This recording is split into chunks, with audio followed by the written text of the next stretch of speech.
John Wick the बाबा यागा। सिर्फ नाम ही काफ़ी है सभी की पेंट गीली करने के लिए। और इसी बाबा यागा के चौथे चैप्टर के बारे में आज हम इस वीडियो में बात करेंगे। तो वीडियो शुरू करने से पहले अगर आपने इसकी पहली 3 मूवीज नहीं देखी है तो मैंने उनके ऊपर एक्सप्लेनेशन वीडियो बना रखी है, आप उन्हें देख सकते हो। मैंने उनकी लिंक डिस्क्रिप्शन में दे रखी है। तो चलिए शुरू करते हैं जॉन विक के 4th चैप्टर को। मूवी की शुरुआत में हम जॉन विक को देखते हैं जो ट्रेनिंग कर रहा है और इसके हाथों से खून भी निकल रहा है, फिर भी बिना रुके अपने जॉन भैया ट्रेनिंग कर रहे हैं। तभी यहाँ पर डोरी किंग आता है और वो जॉन को उसका नया सूट दिखाता है। वो जॉन को कहता है कि क्या तुम तैयार हो? तो जॉन कहता है हाँ। इसके बाद हम जॉन को एक रेगिस्तान में देखते हैं जहाँ पर वो घोड़े पर सवार है और कुछ लोगों का पीछा कर रहा है। जॉन इनका पीछा करते हुए एक एक को मार गिराता है। जॉन को ऐसा करते हुए दूर से एल्डर देख लेता है और वो वहां से चला जाता है। जॉन सभी लोगों को मारने के बाद एल्डर के पास चला जाता है। एल्डर ठीक उसके सामने ही था। जॉन अपने घोड़े पर से उतर के उसके सामने चला जाता है। तब एल्डर जॉन से कहता है कि तुम्हें मुझसे क्या चाहिए, बताओ मैं तुम्हारी किस तरह से मदद कर सकता हूँ। जॉन कहता है कि मुझे मेरी अंगूठी और मेरी आज़ादी वापस चाहिए। एल्डर कहता है कि मेरे पास तुम्हारी रिंग नहीं है और रही बात आज़ादी की, वो तो तुम्हें तुम्हारी मौत के बाद ही मिलेगी। तब तक तुम कभी भी आज़ाद नहीं हो सकते और अगर तुमने और कुछ करने की कोशिश की तो तुम्हारी ज़िंदगी और भी ज़्यादा मुश्किल होने वाली है। लेकिन जॉन को इन बातों से कोई फर्क नहीं पड़ता। वो अपनी बंदूक निकालता है और एल्डर को मार देता है। इसके बाद हमें कॉन्टिनेंटल होटल को दिखाया जाता है जहाँ पर हम हर्मिंगर नाम के एक आदमी को देखते हैं जो हाई टेबल के लिए काम करता है। वो चेरोन के पास आता है और उसे एक एनवलप देता है। वो कहता है कि मुझे इस होटल के मैनेजर से मिलना है। ये बात चेरोन कॉल करके विंस्टन को बताता है और विंस्टन उस आदमी को ऊपर भेजने को कहता है। हर्मिंगर विंस्टन के पास जाता है और उसे सिर्फ 1 घंटे का समय देता है। वो कहता है कि तुम्हें 1 घंटे के अंदर इस बिल्डिंग को खाली करना होगा क्योंकि हाई टेबल इस बिल्डिंग को तोड़ना चाहता है। तुमने नियमों का उल्लंघन किया था, इसलिए हाई टेबल के 12 लोगों ने ये फैसला लिया है। इतना कहकर वो विंस्टन को एक लेटर देता है जिसमें 12 लोगों के सिग्नेचर थे। हर्मिंगर कहता है कि मार्कस भी यही चाहता है। इसके बाद विंस्टन मार्कस के पास जाता है। विंस्टन उसे कहता है कि आखिर तुम क्या चाहते हो? मैंने जॉन पर गोली भी चलाई थी, फिर भी तुम मेरे होटल को खत्म करना चाहते हो। ये सुनकर मार्कस हंसने लगता है और कहता है कि क्या सच में तुमने जॉन पर गोली चलाई थी? लेकिन जॉन तो जिंदा है। वो जिस चीज को भी छू रहा है उसे तबाह कर रहा है और जल्द ही वो मेरे पास होगा। लेकिन तुम्हें इस बात की सजा मिलेगी, तुमने नियमों का उल्लंघन किया है। यह सुनकर शेरोन कहता है कि नियमों का उल्लंघन तो हर जगह से हो रहा है। हाई टेबल पर भी कुछ ऐसे लोग हैं जो नियमों का उल्लंघन कर रहे हैं। मार्कस इन बातों पर ध्यान नहीं देता और 1 घंटा भी खत्म हो जाता है। तभी विंस्टन की नजरों के सामने कॉन्टिनेंटल तबाह हो जाता है। तभी मार्कस विंस्टन को कहता है कि अब से तुम्हें एक्स कम्युनिकाडो घोषित किया जाता है और अपनी बंदूक को विंस्टन पर तान देता है। लेकिन वो विंस्टन पर गोली चलाने के बजाय शेरोन पर चलाता है और शेरोन जमीन पर गिर जाता है। ये देखकर विंस्टन भावुक हो जाता है और शेरोन के पास आता है। शेरोन विंस्टन से कहता है कि आपके साथ काम करके अच्छा लगा। इतना कहकर शेरोन इस दुनिया को छोड़ के चला जाता है। दूसरी तरफ हम केन नाम के एक अंधे आदमी को देखते हैं जो एक लड़की को वायलिन बजाते हुए सुनता है। ये लड़की असल में केन की लड़की है, लेकिन केन इससे छिपकर उसकी वायलिन को सुन रहा है। तभी उसके पास मार्कस का एक संदेश आता है। ये सुनते ही वो तुरंत मार्कस के पास जाता है। मार्कस उसे कहता है कि मेरे पास तुम्हारे लिए एक काम है, लेकिन केन मना कर देता है। तभी मार्कस उसे कहता है कि तुमने ऑलरेडी नियमों का उल्लंघन कर दिया है। तुम अपनी बेटी के बहुत ही करीब आ गए हो। तुम्हें कहा गया था कि तुम्हें अपनी बेटी से दूर रहना है। मुझे पता है कि तुम हाई टेबल से रिटायर हो गए हो, लेकिन अगर तुमने ये काम कर दिया तो हम तुम्हें जाने देंगे, माफ कर देंगे, वरना तुम्हारी सजा तुम्हारी बेटी को मिलेगी। तुम जिंदगी में दोबारा कभी उससे मिल नहीं पाओगे। ये सुनकर केन भी मान जाता है काम करने के लिए। मार्कस केन को एक नाम देता है और उस नाम को महसूस करते ही केन समझ जाता है कि ये जॉन विक है। केन तुरंत मना कर देता है क्योंकि जॉन और केन पहले अच्छे दोस्त हुआ करते थे। तब मार्कस उसे कहता है कि तुम्हें 2 में से एक चीज को चुनना होगा। एक तो तुम अपनी बेटी को चुन सकते हो या फिर जॉन को। तब केन अपनी बेटी को चुनता है और कहता है कि मैं जॉन को मार दूंगा। इसके बाद हमें जापान का एक मनमोहक व्यू दिखाया जाता है, जहाँ पर हम ओसाका के कॉन्टिनेंटल होटल को देखते हैं। इसमें एक ट्रैकर नाम का आदमी अंदर आ जाता है। वो काउंटर पर जाता है और अपने रिजर्वेशन के बारे में पूछता है। तभी हम काउंटर पर अकीरा नाम की एक लड़की को देखते हैं। वो ट्रैकर के डॉग को देख के कहती है कि होटल में डॉग्स अलाउड नहीं है, बट ट्रैकर से बातें करने के बाद अकीरा मान जाती है और इन दोनों को इस होटल में रहने की अनुमति दे देती है। इसके बाद वो इस होटल के मैनेजर शिमाजू के पास पहुंचती है। अकीरा शिमाजू की बेटी है। अकीरा शिमाजू को कहती है कि हर जगह पर यह खबर फैल चुकी है कि आप जॉन की मदद कर रहे हो और ये चीज़ बिल्कुल भी गलत है। इससे हाई टेबल वाले आपके खिलाफ जा सकते हैं। लेकिन शिमाजू कहता है कि इसके बारे में ज़्यादा मत सोचो, मैं कुछ भी गलत नहीं कर रहा हूँ और अगर मैं गलत नहीं हूँ तो मुझे किसी का भी डर नहीं है। इतना कहकर वो अकीरा को नीचे भेज देता है। तभी हम ट्रैकर को देखते हैं जो अपनी डायरी में जॉन विक की तस्वीरों को देख रहा है। तभी उसकी नज़र हाई टेबल के लोगों पर पड़ती है। यहाँ पर चिरी नाम का एक आदमी आया है जो हाई टेबल के लिए काम करता है और वो अकीरा से बातें भी करता है। हाई टेबल वाले हर जगह पर जॉन विक को ढूंढ रहे हैं। तभी शिमाजू जॉन विक के पास पहुंचता है और उसे बताता है कि शरों की मौत हो गई है। इस बात से जॉन विक को बहुत दुख होता है। तभी यहाँ पर शिमाजू जॉन से कहता है कि एल्डर को मारना तुम्हारी सबसे बड़ी गलती थी, तुम्हें उसे नहीं मारना चाहिए था। अब हाई टेबल वाले तुम्हें जिंदा नहीं छोड़ेंगे, जितने ज़्यादा हो सके उतने लोगों को वो तुम्हारे पीछे भेजेगा। तभी अकीरा अपने पिताजी को चिरी के बारे में बताने के लिए आती है और यहाँ पर वो जॉन विक को देख लेती है। तभी उसे पता चलता है कि जॉन विक यहीं पर है। जॉन को देखकर वो डर जाती है। तभी शिमाजू अपनी बेटी को समझाता है और कहता है कि तुम डरो मत, तुम जॉन के पास रुको, मैं नीचे जा रहा हूँ। लेकिन नीचे जाते वक्त शिमाजू अपने सारे आदमियों को कहता है कि तुम अपने अपने हथियारों को ले लो, यहाँ पर एक बड़ी लड़ाई हो सकती है। ये सुनकर सारे लोग अपने अपने हथियारों को निकालने लगते हैं। अब शिमाजू चिरी के पास पहुँचता है और उससे पूछता है कि बताओ मैं तुम्हारी क्या मदद कर सकता हूँ। चिरी कहता है मैं सीधा मुद्दे पर आता हूँ। हमने सुना है कि तुमने जॉन विक की मदद की है और उसे पनाह दी है। तुम्हारी भलाई इसी में है कि तुम इस होटल के सारे लोगों को बाहर निकाल दो और एक एक करके हमें पूरे होटल की तलाशी लेने दो, और इसमें तुम्हारे होटल का नुकसान भी हो सकता है। इसीलिए बेहतर ये होगा कि तुम जॉन को हमारे हवाले कर दो, हम उसे चुपचाप लेके चले जाएंगे। तभी शिमाजू कहता है कि जॉन विक मेरे पास नहीं है, अगर तुम्हें तलाशी लेनी है तो तुम तलाशी ले सकते हो, लेकिन सबसे पहले अपने हथियारों को यहाँ से दूर हटाना पड़ेगा क्योंकि यह होटल के नियमों के खिलाफ है। तभी यहाँ पर केन आ जाता है और हमें यहाँ पर पता चलता है कि केन शिमाजू का भी अच्छा दोस्त हुआ करता था। अब केन जॉन को मारना चाहता है। ये बात शिमाजू को जरा भी पसंद नहीं आती। तभी चिरी गुस्सा हो जाता है और वो सबसे बदतमीजी करने लगता है। ये देख के शिमाजू होटल की लाइट्स बंद कर देता है और लाल कलर की बत्तियां जलने लगती है। इसके बाद शिमाजू के सारे लोग हमले के लिए तैयार हो जाते हैं और एक एक करके चिरी के लोगों को मारने लगते हैं। तभी चिरी अपनी गैंग को अंदर बुलाता है, जिनकी पूरी बॉडी पर एक आर्मर लगा हुआ है। वो अंदर आते हैं और सबको मारना शुरू कर देते हैं। तब शिमाजू भी अपने लोगों के साथ पीछे हटने लगता है। इसी बीच हम जॉन और अकीरा को देखते हैं। इन्हें पता चल जाता है कि हम पर हमला हुआ है। तब ये दोनों भी लड़ना शुरू कर देते हैं। अकीरा भी कमाल की वॉरियर है, इसीलिए जो भी उसके सामने आता वो उन्हें मौत के घाट उतार देती है। और जॉन को तो पता है कि आर्मर वाले लोगों को कैसे मारते हैं। ये दोनों मिलके बहुत सारी लाशें बिछा देते हैं। तभी हम केन को देखते हैं। केन भी अब हमले के लिए तैयार है।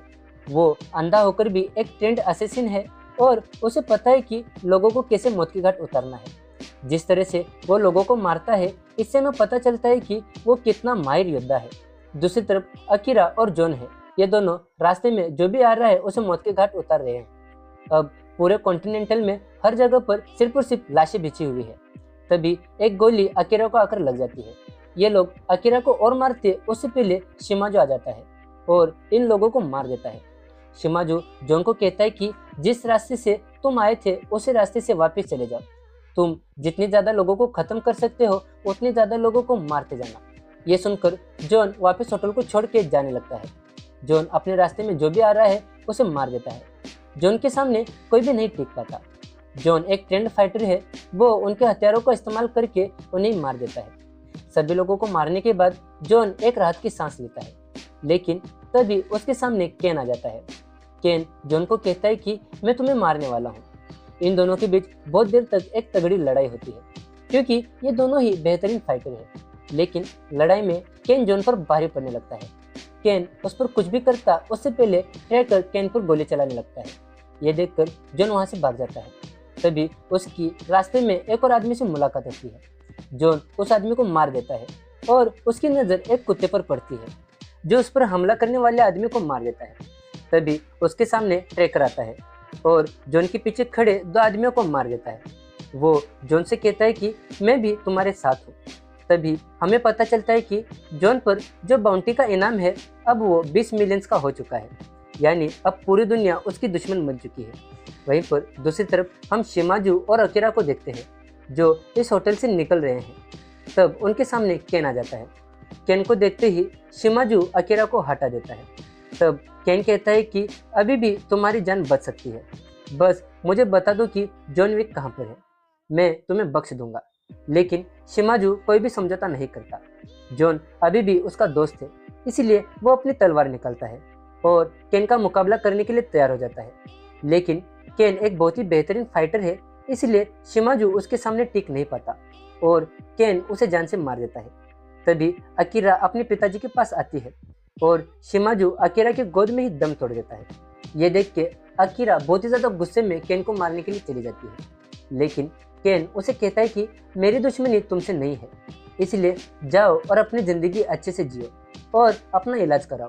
फिर भी अगर तुम्हें मुझसे लड़ना होगा तो तुम्हें पता ही है कि तुम मुझे कहाँ पर ढूंढ सकती हो। ये सुनकर अकीरा वहाँ से चली जाती है। इसके बाद हम जॉन को देखते हैं, जो मेट्रो में बैठा है। तभी अकीरा उसके पास जाती है और जॉन को ब्लेम करती है उसके साथ जो कुछ भी हुआ उसके लिए। वो कहती है कि मेरे पिताजी की मौत तुम्हारी वजह से हुई है, इसलिए अभी तुम्हारी जिम्मेदारी है कि तुम केन को मारो। अगर तुम केन को मारने में चूक गए तब मैं उसे मारूंगी। इसके बाद हम न्यूयॉर्क के कॉन्टिनेंटल को देखते हैं। यहाँ पर हम विंस्टन और बाउरी किंग को देखते हैं। विंस्टन बाउरी किंग से कहता है कि मुझे जॉन विक से मिलना है। इसके बाद हमें मार्कस को दिखाया जाता है। उसने ट्रैकर को बुलाया है। वो कहता है कि तुम्हारे पास मौका था जॉन विक को मारने का, तुमने उसे क्यों नहीं मारा। तब ट्रैकर उसे कहता है कि मुझे 20 मिलियन नहीं 25 मिलियन चाहिए, तभी मैं उसे मारूंगा। लेकिन इस बात को सुनते ही मार्कस गुस्सा हो जाता है। वो अपना चाकू निकालता है और उसे घुसा देता है ट्रैकर के हथेली में। तब ये लोग समझौता करते हैं और इनकी डील 23 मिलियन पर खत्म होती है। इसके बाद हम जॉन को न्यूयॉर्क में देखते हैं। यहाँ पर वो विंस्टन से मिलने आया है। ये दोनों अब शेरोल की कब्र के सामने खड़े हैं। दोनों ही उसकी मौत से दुखी है। यहाँ पर विंस्टन जॉन से पूछता है कि तुम्हारा अगला फैसला क्या है, तुम क्या करने वाले हो। इस पर जॉन कहता है कि मैं सबको मार दूंगा, जो भी मेरे रास्ते में आएगा मैं किसी को भी जिंदा नहीं छोड़ूंगा। तब विंस्टन कहता है कि तुम्हारी गोलियां खत्म हो जाएंगी, लेकिन तुम्हारे पीछे आने वाले लोग कभी खत्म नहीं होंगे। अगर तुम्हें आज़ादी चाहिए तो तुम्हारे पास बस एक ही रास्ता है, मार्कस को चैलेंज करो 1 to 1 के लिए, और इस काम में तुम्हारा परिवार तुम्हारी मदद करेगा। अपने परिवार के पास जाओ, मार्कस को चैलेंज करो, उसे हराओ, तब तुम्हें जाकर शांति मिलेगी। ये सुनकर जॉन भी इस बात के लिए मान जाता है और निकल पड़ता है बर्लिन के लिए। तभी मार्कस कॉल करता है ट्रैकर को और कहता है कि जॉन बर्लिन जा रहा है, तुम वहां जाओ और उसे मार दो, और अगर तुमने जॉन को नहीं मारा तो हम तुम्हें मार देंगे। इसके बाद हम जॉन को देखते हैं, जो एक चर्च में जाता है और वहां पर जाकर कहता है कि मुझे मेरी फैमिली से मिलना है। तभी इस चर्च का फादर अपनी बंदूक निकालता है और जॉन पर चला देता है, लेकिन जॉन का सूट बुलेट प्रूफ होने की वजह से वो बच जाता है। जॉन बेहोश हो जाता है और जब उसकी आंख खुलती है वो खुद को एक फंदे में पाता है। उसके सामने एक लड़की खड़ी होती है जिसका नाम है कातिया। कातिया कहती है कि तुमने हम सबको हमेशा से मुसीबत में डाला है, तुमने ऐसे ऐसे काम किए हैं जिनसे हमें मुसीबत हुई है, तुमने हमारे परिवार को खत्म कर दिया है और इसकी सिर्फ एक ही सजा मिलेगी तुम्हें, और वो है सजाए मौत। तभी यहाँ पर जॉन कहता है कि मैं मार्कस को चैलेंज करना चाहता हूँ 1 to 1 के लिए, क्योंकि वही हमारा दुश्मन है। तुम भी उसे मारना चाहते हो और इस काम में मुझे तुम्हारी मदद चाहिए। ये सुनकर कातिया रुक जाती है और कहती है कि मैं तुम्हारी मदद करूंगी, लेकिन मेरी एक शर्त है। हमारे पिताजी को किला नाम के एक आदमी ने मारा था, तुम्हें सबसे पहले उसे मारना होगा। अगर तुमने उसे मार दिया तब तुम्हें हमारा पूरा सपोर्ट मिलेगा। इसके बाद ये लोग जॉन को केला के पास भेजने के लिए तैयार करते हैं और अगले दिन जॉन क्लब में पहुंच जाता है। क्लब में उसकी मुलाकात होती है केला से, लेकिन जॉन केला से बात करता उससे पहले यहाँ पर केन आ जाता है। ये देख के केला सबका मजाक उड़ाता है। तभी यहाँ पर ट्रैकर भी आ जाता है। तब केला और भी हंसने लगता है और कहता है कि आखिर तुम लोग क्या चाहते हो। वो केन को कहता है कि तुम भी जॉन विक को मारना चाहते हो, और ट्रैकर को कहता है कि तुम भी जॉन विक को मारना चाहते हो, और तुम दोनों के साथ साथ मैं भी जॉन विक को मारना चाहता हूँ क्योंकि मुझे $20 मिलियन चाहिए। लेकिन जॉन विक किससे मरना चाहता है? तब जॉन उसे कहता है कि मैं तुम्हें मारना चाहता हूँ। ये सुनकर केला कहता है कि इसके बारे में तो तुम्हें सोचना पड़ेगा, लेकिन पहले हम डिसाइड कर ले कि हम तीनों में से तुम्हें सबसे पहले कौन मारेगा। फिर वो पत्ते बांटने लगते हैं, लेकिन इस दौरान केला चीटिंग करने लगता है। ये देख के जॉन उसे मारने जाता है। ये देख के सारे लोग एक दूसरे पर हमला करने लगते हैं। केन केला के लोगों को मारने लगता है और ट्रैकर भी। ये देख के केला वहाँ से भागता है और जॉन उसके पीछे जाता है। केला क्लब में भागता रहता है और जॉन उसे मारता रहता है। तब केला भी उसे मारने लगता है। दोनों के बीच बहुत ही घमासान लड़ाई होती है। जॉन और केला के बीच जो भी आता जॉन उसे मार देता। फिर जॉन केला को अधमरा करके सीढ़ियों के नीचे फेंक देता है। तभी केला मर जाता है और सबूत के लिए जॉन उसका एक दांत निकाल देता है। जॉन उसे लेकर कातिया के पास जाता है। ये देख के कातिया जॉन को अपने परिवार में वापस ले लेती है। इससे ही जॉन को मौका मिल जाता है मार्कस को चुनौती देने का। इसके बाद हम विंस्टन को देखते हैं जो मार्कस के पास जाता है और उसे कहता है कि जॉन ने तुम्हें 1-to-1 का चैलेंज दिया है। विंस्टन कहता है कि जल्दी हाई टेबल्स की मीटिंग होगी और हम जॉन का ये प्रस्ताव हर्मिंगर के सामने रखेंगे। ये सुनने के बाद मार्कस भी इस चैलेंज के लिए मान जाता है। फिर अगले दिन जॉन और मार्कस आमने सामने होते हैं। ये दोनों यहाँ पर एक एक करके अपने पत्ते उठाने लगते हैं ताकि ये लोग जगह टाइम सब कुछ डिसाइड कर सके। ये लोग सबसे पहले जगह डिसाइड करते हैं। उसके बाद सुबह का समय, सुबह की पहली किरण के साथ ही इन दोनों की लड़ाई शुरू होगी। इनका हथियार होगा पिस्तौल, लेकिन मार्कस फिर से यहाँ पर एक चालाकी करता है और अपनी जगह केन को नॉमिनेट करता है। वो कहता है कि केन जॉन से लड़ेगा। ये सुन के केन मना भी नहीं कर पाता। तब जॉन यहाँ से चला जाता है, लेकिन मार्कस केन से कहता है कि तुम्हें कुछ भी करके जीतना होगा। अगर तुम हारे तो तुम्हारी बेटी की मौत होगी, इसीलिए तुम कोई भी चालाकी नहीं कर सकते। ये सुन के केन भी वहाँ से निकल जाता है और जॉन और केन दोनों एक दूसरे से चर्च में मिलते हैं। ये दोनों एक दूसरे की जिंदगी के बारे में बातें करते हैं। ये दोनों अपनी जिंदगी की सबसे अच्छी चीज के बारे में बात करते हैं। जॉन अपनी पत्नी का जिक्र करता है और केन अपनी बेटी का। इसके बाद केन कहता है कि तुम मेरे सबसे अच्छे दोस्त थे और अभी भी हो, लेकिन अगर तुम दोनों में से मुझे कुछ चुनना है तो मैं मेरी बेटी को चुनूंगा। ये सुनकर जॉन कहता है कि तुम सही चुन रहे हो, तुम्हें अपनी बेटी को बचाने के लिए हर एक काम करना चाहिए। इतना कहकर वो वहाँ से चला जाता है। इसके बाद जॉन की मुलाकात होती है बावरी किंग से। बावरी किंग जॉन के लिए एक नया सूट लेके आता है। दूसरी तरफ हम मार्कस को देखते हैं जो चिरी से बात कर रहा है। वो चिरी से कहता है कि कुछ भी करके जॉन कल सुबह तक मेरे पास नहीं आना चाहिए। सूरज की पहली किरण निकलने से पहले उसे मार दो ताकि वो केन और मेरे तक ना पहुंच सके। चिरी अपने सारे लोगों को अलर्ट कर देता है और इसके साथ साथ जॉन के ऊपर की बाउंटी को भी बढ़ा दिया जाता है। अब उसकी बाउंटी $26 मिलियन का हो गया है। और यह खबर जैसी सिटी के सारे लोगों तक पहुंचती है, सभी लोग जॉन को मारने के लिए टूट पड़ते हैं अपने हथियार लेके। दूसरी तरफ जॉन बावरी किंग से कहता है कि मुझे भी एक बंदूक चाहिए। यहाँ पर बावरी किंग जॉन को एक खास बंदूक देता है। इस बंदूक को लेकर जॉन तैयार हो जाता है अपने मिशन के लिए, क्योंकि उसे भी पता है कि वो इतने जल्दी टावर तक नहीं पहुंच सकता। तभी विंस्टन और बावरी किंग दोनों उसे एक नाव पर बैठाते हैं।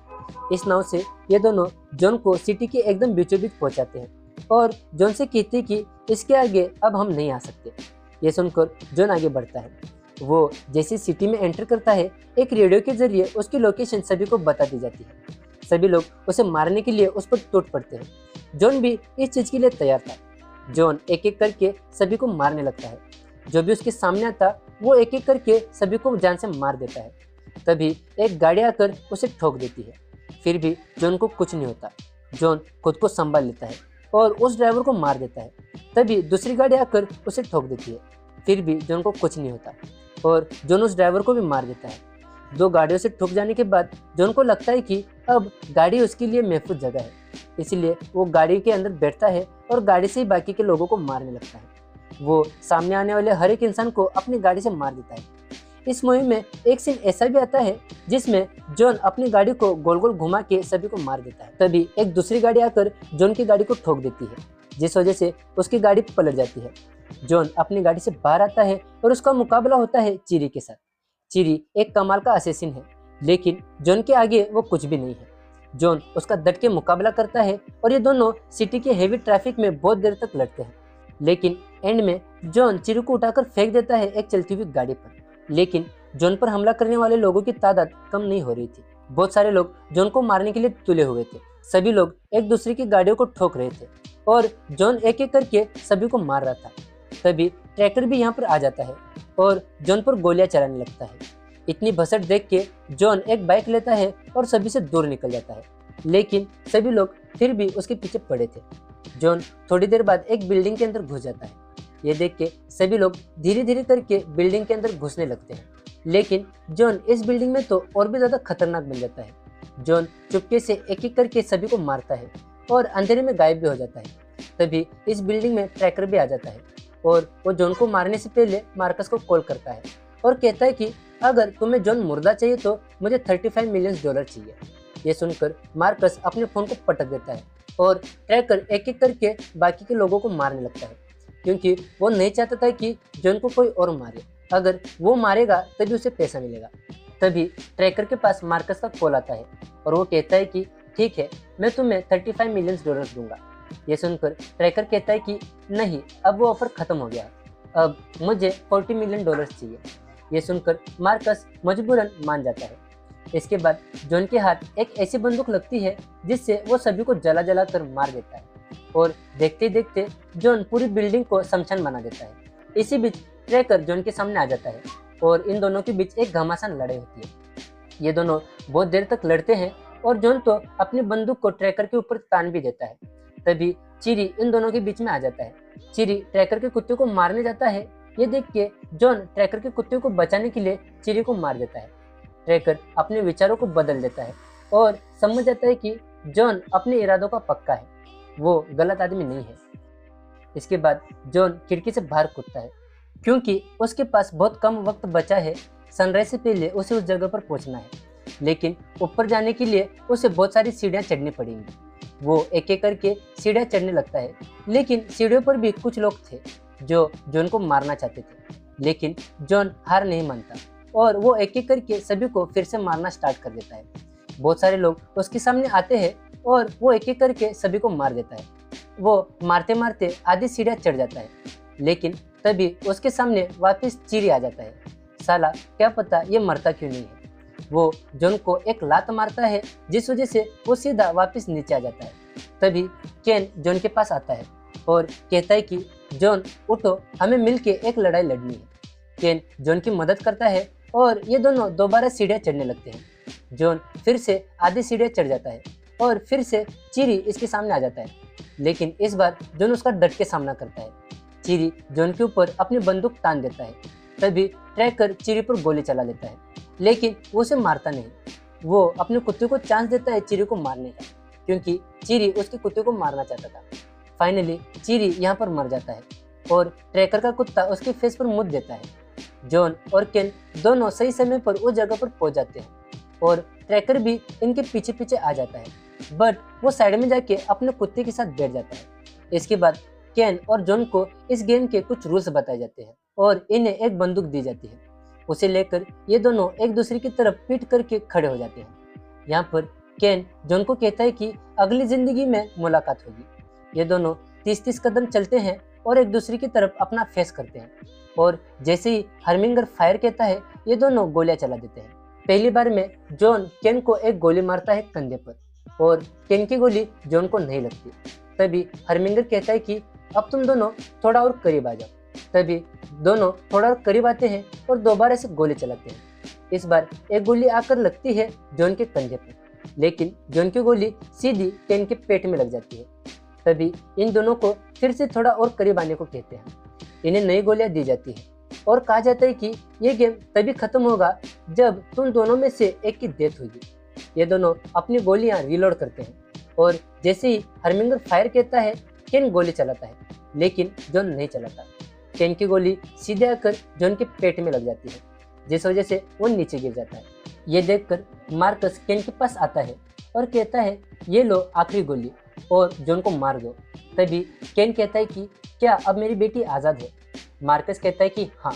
इतना कहकर वो खुद बंदूक लेता है, उसमें गोली डालता है और जाता है जॉन को मारने के लिए। तभी विंस्टन मार्कस को कहता है कि तुम सबसे बड़े बेवकूफ़ हो, तुम शायद इस बात को भूल गए कि जॉन ने गोली नहीं चलाई थी। तभी जॉन अपनी बंदूक उठाता है और सीधा मार्कस को हेडशॉट मारता है। यहाँ पर इस गेम का दी एंड हो जाता है। ये देखकर हरमिंगर जॉन को कहता है कि अब तुम आज़ाद हो, और केन को कहता है कि तुम और तुम्हारी बेटी आज़ाद है। हरमिंगर विस्टन को कहता है कि तुम्हें तुम्हारा होटल वापस दे दिया जाएगा और होटल बनने का काम जल्दी से चालू हो जाएगा। इतना कहकर हरमिंगर वहाँ से चला जाता है और केन जॉन के पास आता है। केन जॉन को कहता है कि तुम मेरे भाई हो। जॉन कहता है कि मैंने जानबूझकर गोली नहीं चलाई, तो तुम्हारी ये जिंदगी मुझ पर उधार है। ये सुनकर केन भी वहाँ से चला जाता है। जॉन विंस्टन को कहता है कि क्या तुम मुझे घर लेकर चलोगे? तभी विंस्टन जॉन के घाव की तरफ देखता है और इमोशनल हो जाता है। जॉन एक एक करके अपने सारे हथियारों को हटाने लगता है, क्योंकि उसे पता था कि अब उसका अंतिम वक्त आ गया है और वो अपने अंतिम वक्त को शांति से बिताना चाहता है। वो कुछ सीढ़ियाँ नीचे उतरता है और वहाँ पर ही बैठ जाता है और हेलन के साथ बिताए अपने सारे पलों को याद करता है, और इन्हीं यादों में जॉन की डेथ हो जाती है। कुछ देर बाद हम जॉन की कब्र को देखते हैं। उसकी कब्र उसकी पत्नी के साइड में ही थी। यहाँ पर विंस्टन और बॉबी किंग दोनों थे। विंस्टन के हाथ में जॉन का कुत्ता है। ये दोनों जॉन को याद करते हैं और यहाँ से जाने लगते हैं, लेकिन जाने से पहले विंस्टन जॉन की कब्र पर हाथ रखता है और कहता है कि अलविदा मेरे बच्चे। दूसरी तरफ हम देखते हैं केन को, जो हाथ में एक बुके लेकर अपनी बेटी के पास जा रहा है, क्योंकि अब वो अपनी बेटी से मिल सकता है, जिस वजह से वो बहुत ही खुश है। तभी हम अकीरा को भी देखते हैं, जो केन की तरफ बढ़ी रही है और उसके हाथ में एक चाकू है।